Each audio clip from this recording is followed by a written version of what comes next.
So that was Uchoku here in Ogikubo, one of the famous tsukemen shops here in Tokyo that is not famous for a really thick and viscous soup, but rather uses a chintan, a chicken chintan, that is more in the Taishoken style rather than, let's say, a Tomita or a Michi, that uses a really thick and gravy-like one.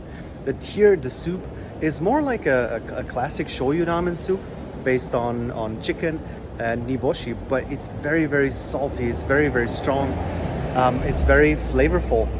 And while I was a little bit worried in the beginning that well, like at a couple of shops that do it this style, the soup is not flavorful enough, you are always a little bit disappointed. Here the soup really has punch. You really get a lot of flavor with every slurp, and it works really well together with their really snappy and firm noodles that are just really beautiful to look at. They do kombusui. This means like the cooking water from kombu that's a little bit slimy, but has a lot of I guess glutamate, or stuff that makes things taste stronger and a little bit better in it. So combined with the soup, you have like a really nice slurping experience. Visually super pleasing. You get a very nice helping of chashu. They're really nice 3 slices of chashu that are perfect consistency. They don't really fall apart, but they still have some bite to them. Really good. The egg was good, nothing to write home about, but overall the whole experience was really nice.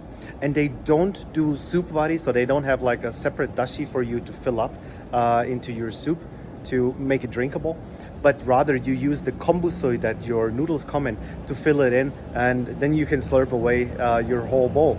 And I really recommend doing that because it's really good. They offer you for free 2 sizes of noodles, the nami-mori or the omori. I personally would recommend go for the nami-mori and then get one of their rice bowls on the side, which come with a really seasoned chashu, small cuts that are a little bit more like a butakakuni or like a rurohan, so something with more seasoning, more flavor. Really recommendable. Get that in combination with a nami-mori order, and you walk out this place a happy person. And that's all from my side. If you like my videos, click like and subscribe. I'll see you guys in the next one.